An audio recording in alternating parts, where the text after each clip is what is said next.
तर नमस्कार, मी Gauri Sarang. Health talk या आरोग्यविषयक कार्यक्रमात तुम्हा सगळ्यांचं मी मनापासून स्वागत करते. तर या कार्यक्रमात आपण आयुर्वेद खरं तर प्लांट सेल थेरपी या विषयाची माहिती जाणून घेणार आहोत. आणि याच विषयी आपल्यासोबत बोलण्यासाठी आणि यावर मार्गदर्शन करण्यासाठी आपल्यासोबत डॉक्टर के.व्ही. पाठक आहेत. डॉक्टर, आपलं खूप खूप स्वागत. तर डॉक्टरांशी आपण चर्चा करणारच आहोत, मात्र त्याआधी डॉक्टरांची थोडक्यात मी ओळख करून देते. डॉक्टर के.व्ही. पाठक हे परभणी जिल्ह्यातील ताडकळस या गावचे आहेत. त्यांचे वडील वैद्य विद्याधर गुरु हे त्या भागातले आयुर्वेदाचार्य होते आणि वडीलच त्यांचे गुरु म्हणून त्यांनी आयुर्वेद संशोधन प्रकल्प सुरू केला. डॉक्टर के.व्ही. पाठक यांचं शिक्षण शासकीय आयुर्वेदिक कॉलेज नांदेड इथून झालंय. डॉक्टरांनी राष्ट्रीय आणि आंतरराष्ट्रीय तसंच जागतिक परिषदेमध्ये आपल्या शोध निबंधाचं वाचन करून सर्वांना आश्चर्यचकित केलं. डॉक्टरांनी 6 ते 8 सप्टेंबर 2012 दरम्यान अमेरिकेमध्ये झालेल्या 4th international conference on medical plant आणि हर्बल मेडिसिन यामध्ये medicinal plant stem cell therapy या शोध निबंधाचं वाचन सुद्धा केलंय.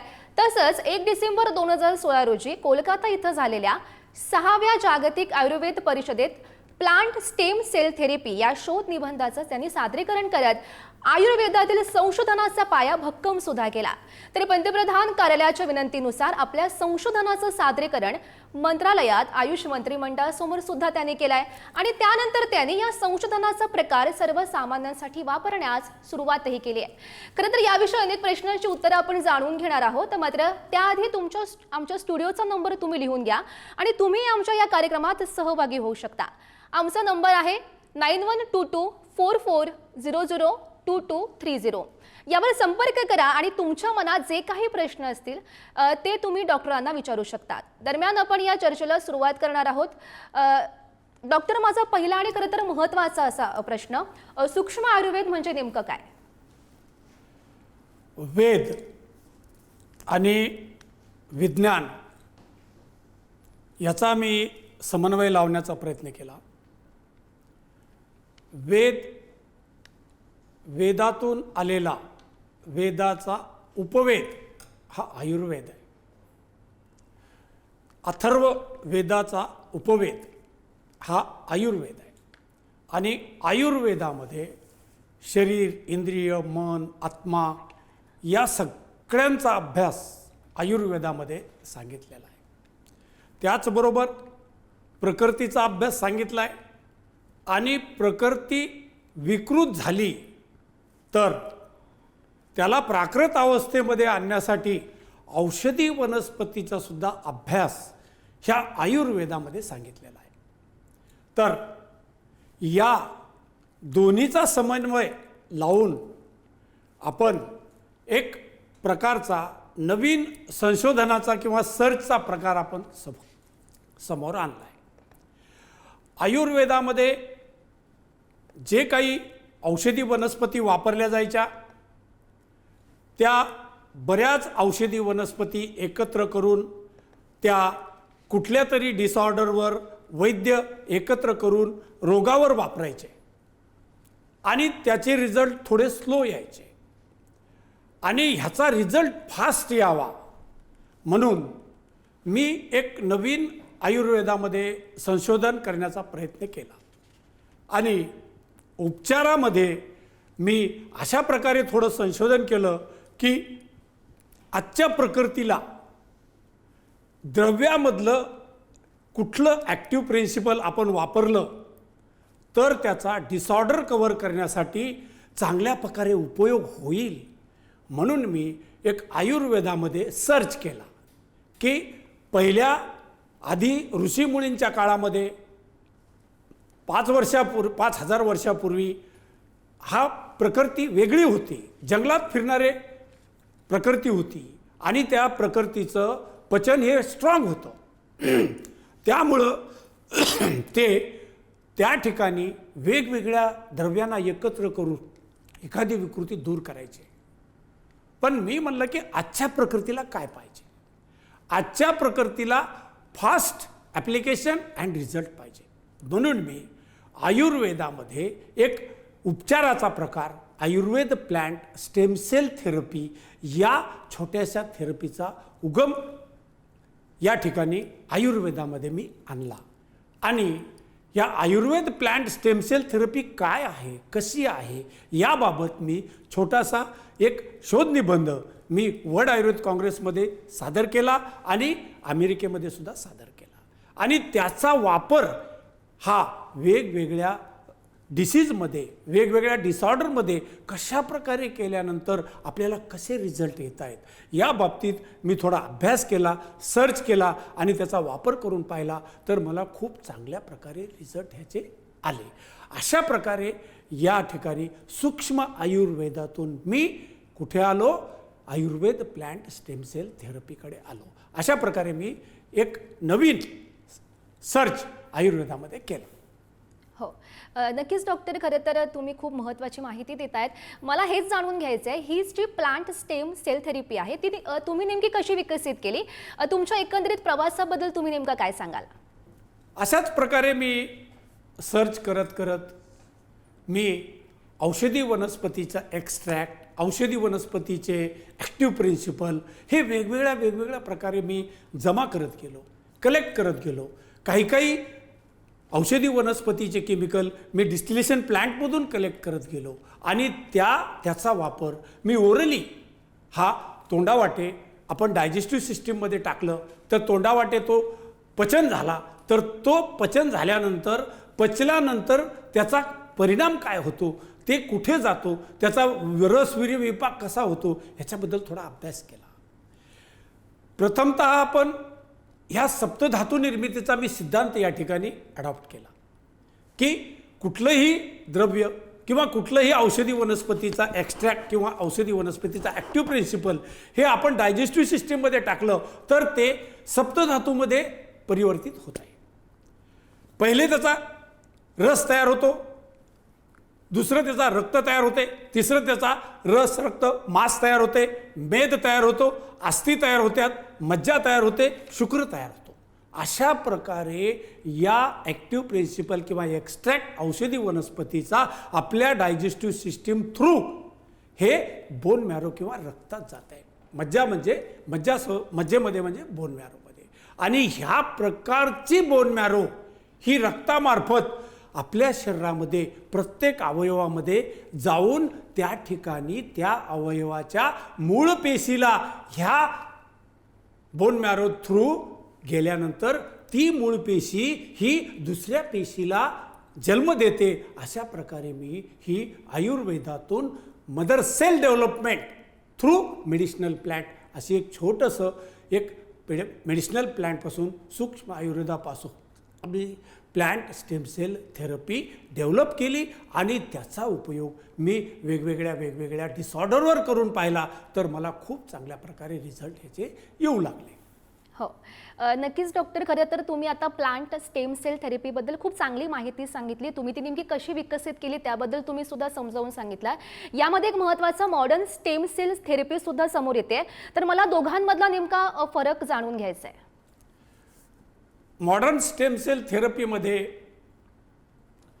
बोन मॅरो हा स्पायनल कॉर्डमधून इंजेक्शनने काढला जातो आणि तो बोन मॅरो हा परत स्पायनल कॉर्डमध्ये इंजेक्ट केला जातो आणि त्यांची ही खूप छान थेरपी आहे आणि त्या थेरपीप्रमाणे आपल्याला खूप चांगल्या प्रकारे त्यांना रिझल्ट पण आलेले आहेत. त्याचाच बेस धरून मी ही आयुर्वेदातून आपल्याला अशा प्रकारे बोन मॅरो निर्मिती करता येईल का आणि त्या बोन मॅरो मार्फत आपण ब्लड मार्फत तो बोन मॅरो हा डिस्प्यूट झालेल्या, ड्राय झालेल्या किंवा डिस्टर्ब झालेल्या, डिसऑर्डर म्हणजे ड्राय झालेल्या किंवा डिस्टर्ब झालेल्या पेशींना आपण हा बोन मॅरो जर पुरवठा केला तर ती पेशी परत दुसरी पेशी जन्म देऊ शकते का, असा मी थीम त्याच्याकडनंच घेतला. आणि त्या मॉडर्न स्टेम सेल थेरपीमध्ये हा प्रकार जो आहे हा ऑपरेटिव्ह सिस्टीममधून आहे. त्याचबरोबर त्यांनी बोन मॅरो हा स्पायनल कॉर्डमध्ये इंजेक्ट करून त्याच्यामार्फत आपल्या शरीरामध्ये आलेले डिसऑर्डर, आपल्या शरीरामध्ये आलेलं असाध्य व्याधी त्यांनी ह्या पद्धतीनं वापर करून बऱ्याच असाध्य व्याधीवर त्यांनी कंट्रोल आणलं.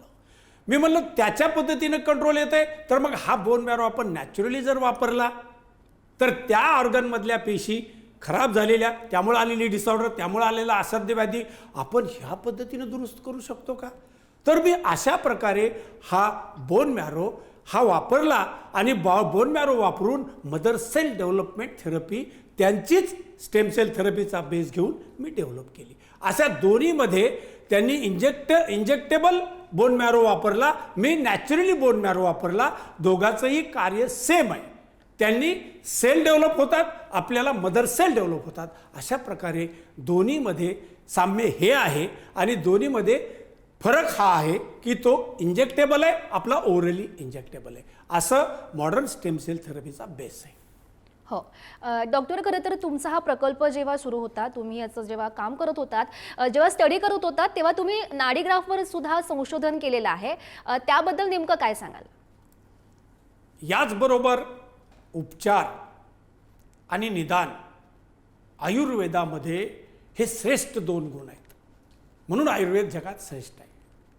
उपचारामध्येही श्रेष्ठ आहे आणि निदानामध्ये पण श्रेष्ठ आहे.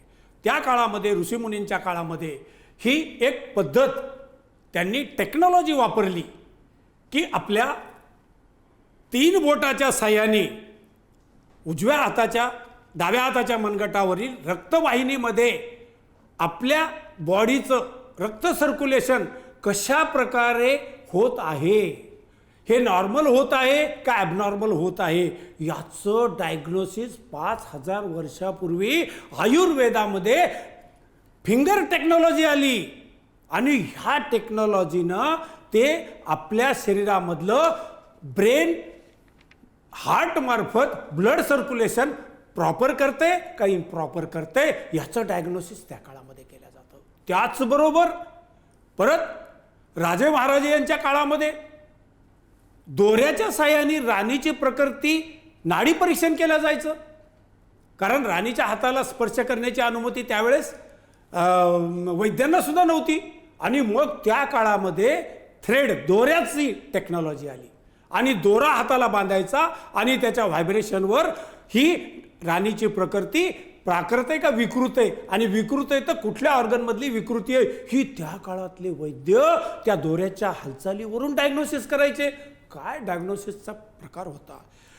त्याचा बेस धरून मी आपल्या नाडीवर एक सेन्सर ठेवला आणि त्याचा ऑसिलोस्कोप मार्फत आपल्या मॉनिटर करून लॅपटॉपमध्ये त्याचा ग्राफ घेतला आणि तो ग्राफ त्या ग्राफवर मी आपल्या शरीरामध्ये ब्रेन, हार्टबीट, हृदयाचं स्त्रवण, हृदयाचं वहन, हृदयामार्फत मेंदू कशा प्रकारे करतो आणि त्या हार्टबीट ही किती वेळाने व्हायलेत, किती फ्रिक्वेन्सीनं व्हायलेत, किती टायमिंगनं व्हायलेत, किती व्होल्टेजनं व्हायलेत, मी ह्याचा ग्राफ तयार केला आणि ग्राफवरून मी निदानाचा प्रकार नाडी ग्राफवर आणला नाडी परीक्षणाचा आणि हे थोडंसं मी त्याच्यामध्ये काय केलं सर्च केलं की लोकांना पण कळालं पाहिजे की नाडी परीक्षण काय आहे आणि त्या ग्राफवर मी आयुर्वेदातले सगळे थीम प्रकृती परीक्षण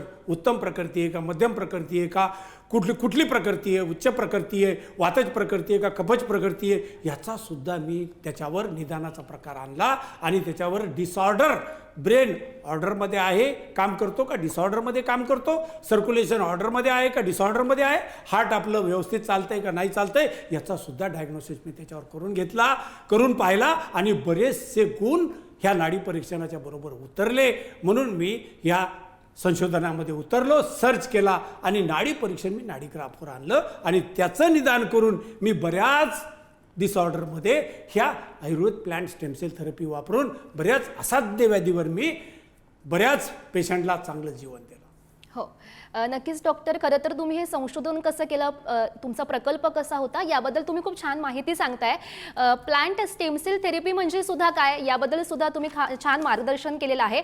मला आता हे जाणून घ्यायचं आहे नेमक्या कोणकोणत्या व्याधींवर तुम्ही याचा वापर केला आहे आणि यात तुम्हाला नेमके रिझल्ट कसे मिळाले? मी जवळपास जे इनक्युरेबल डिसीज आहेत असाध्य व्याधी आहेत. आता एक डिसीज आहे बघा, सेरेब्रल पाल्सी हा डिसीज आहे. या डिसीजमध्ये मी मेंदूचा पक्षाघात हा प्रकार आहे. दुसरा डिसीज आहे ॲट्रॉपी मस्क्युलर ॲट्रॉपी. तिसरा प्रकार आहे स्पायनल मस्क्युलर ॲट्रॉपी. हा डिसीज जगात दुरुस्त होत नाही. 60 कोटीचं इंजेक्शन याला आणलं होतं. माझ्याकडं 5 पेशंट चांगलं जीवन जगतायत. तिसरा प्रकार आहे हे स्पायनल मस्क्युलर ॲट्रॉपी. हा पेशंट आता एकदम चांगल्या स्थितीत आहे. त्यावेळेस 16 कोटीचं इंजेक्शन देऊनसुद्धा तो पेशंट जगला नाही. स्पायनल मस्क्युलर ॲट्रॉपीचा हा पेशंट आहे. हा चांगल्या प्रकारे जीवन जगायला आहे. त्याचबरोबर तिसरा पेशंट आहे, मी डोळ्यावर ही थेरपी वापरून पाहिली. अक्षरशः त्या मुलीला बुबुळ तयार झाले, विजन आलं आणि तिला दिसायला लागलं. ह्या पद्धतीनं मी हायपर ॲक्टिव्ह पेशंटवर हायपर पेशंटवर मी हे वापरून पाहिलं. त्याला पण चांगला रिझल्ट आला. स्वमग्न पेशंटवर वापरलं, ADHD पेशंटवर वापरून पाहिलं, सेरेब्रल पाल्सीच्या पेशंटवर वापरून पाहिलं आणि चांगल्या प्रकारे मला रिझल्ट आले. डाऊन सिंड्रोममध्ये मला चांगले रिझल्ट आले. मतिमंद पेशंटवर चांगले रिझल्ट आले. सेरेब्रल पाल्सीवर चांगले रिझल्ट आले. ब्रेन ॲट्रॉपीवर चांगले रिझल्ट आले. पॅरालिसिसवर चांगले रिझल्ट आले. पार्किंग्सनवर पॅरालिसिस चांगले रिझल्ट आले. जॉईंट पेनवर चांगले रिझल्ट आले. नी रिप्लेसमेंटवर सेल तयार होऊन नी रिप्लेसमेंट वाचले. हिप जॉईंट रिप्लेसमेंट वाचले. अशा प्रकारे मी वेगवेगळ्या डिसीजवर, हृदयरोगावर सुद्धा मी चांगलं ॲप्लिकेशन करून पाहिलं. हार्ट डिसीज चांगल्या प्रकारे क्युअर झाले. किडनी रोगावर मी चांगल्या प्रकारे ॲप्लिकेशन करून पाहिलं. त्याच्यामध्ये सुद्धा चांगले रिझल्ट आले. लिव्हरवर सुद्धा मला चांगले रिझल्ट आले. आणि अशा प्रकारे मी सगळ्याच इनफर्टिलिटी याच्यावर सुद्धा मी हे वापरून पाहिलं. अशा वेगवेगळ्या डिसीजवर मला जे जगात दुरुस्त होत नाहीत अशा प्रकारे मला या स्टेम सेल थेरपीनं रिझल्ट आले आणि या डिसीजच्या मुलांना, या पेशंटला चांगलं जीवन मिळालं. ह्या पद्धतीने मी एवढ्या डिसीजवर मी हे वापरून पाहिलं. बरोबर डॉक्टर. तर याच प्लांट स्टेम सेल थेरपी संदर्भातले काही आपण व्हिडिओ बघणार आहोत. त्या व्हिडिओ बघून आपल्याला डॉक्टर काही मार्गदर्शन करतील. आपण पहिला व्हिडिओ बघूया. काय नाव सर हिचं? वैष्णवी विजय निंबाळकर. तिला काय प्रॉब्लेम होता सर? सुरुवातीला खूप बडबड करायची, तिला डोके दुखायचे, परत हायपर व्हायची. काय मला वाटतं आज माझा 4था का 5वा डोस असेल. बरोबर आहे. आता मी बसमध्ये उतरल्यानंतर SND कॉलेजपासून सरांच्या हॉस्पिटलपर्यंत तिने मला स्वतः हॉस्पिटलमध्ये आणलेलं आहे. मी तिला इकडे चल तिकडे चल काहीही बोललेलो नाही. तिने स्वतः मला हॉस्पिटलमध्ये सर तुमच्यापर्यंत घेऊन आले. आपल्याकडे यायच्या आधी तिला काही समजत होतं सर? अजिबात नाही. काहीच समजत नव्हतं. एवढं समज आली? हो. तर डॉक्टर, तुम्ही हा व्हिडिओ आता आपण बघितलेला आहे, याबद्दल तुम्ही आता काय सांगाल? डाऊन सिंड्रोम हा मतिमंद असे लेकराचं प्रकार आहे. याच्यामध्ये ह्या मुलीनं जवळपास 17-18 वर्ष घातले. कुठेही हिला 1% सुद्धा फरक नाही पडला. मी 4 महिन्याचं ॲप्लिकेशन प्लांट स्टेम सेल थेरपीचं केलं आणि ह्या पद्धतीनं मला रिझल्ट मिळाले. म्हणून मी म्हणलो की डाऊन सिंड्रोमच्या सर्व पेशंटवर हे उपाय करून ह्या लेकरांना चांगलं जीवन देता येईल. अशा पद्धतीनं मी डाऊन सिंड्रोमवर ॲप्लिकेशन केलं. आपण आता दुसरी बघूया. हां, तर पहिला आपण व्हिडिओ बघितलेला आहे आणि त्याच व्हिडिओनंतर आपल्याकडे डॉक्टर एक कॉल येतोय. सध्या दादासाहेब पाटील आपल्यासोबत आहेत. दादासाहेब बोला. हॅलो दादासाहेब, माझा आवाज तुमच्यापर्यंत येतोय? दादासाहेब पाटील बोलतोय परभणीमधनं. बोला. मॅम, माझ्या मित्राचा एक मुलगा आहे, थोडा स्पेशल चाइल्ड आहे. तर मला असं विचारायचं होतं की आपली जी थेरपी आहे ती त्याला किती लाभदायक ठरू शकते. कारण त्यांनी ॲलोपॅथीची ट्रीटमेंट घेतलेली, त्याच्यात त्याला त्याच्यामध्ये काही इम्प्रूव्हमेंट दिसत नाही आहे. यावर तुम्ही काय सांगू शकाल?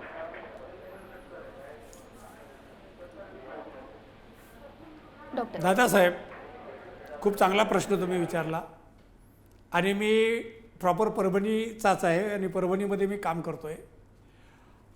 डाऊन सिंड्रोममध्ये मी जे सर्च केला की यामध्ये ब्रेनचा किंवा डोक्याला काही इंजुरी झाल्यामुळं ब्रेनमधलं रक्त सर्क्युलेशन खराब होते आणि रक्त सर्क्युलेशन खराब झाल्यामुळं काय होते की ब्रेनमध्ये मोटार न्यूरॉन जनरेशन ह्याची स्पीड कमी जास्त होऊ शकते आणि त्याची कनेक्टिव्हिटी कमी जास्त होऊ शकते ऑर्गनला.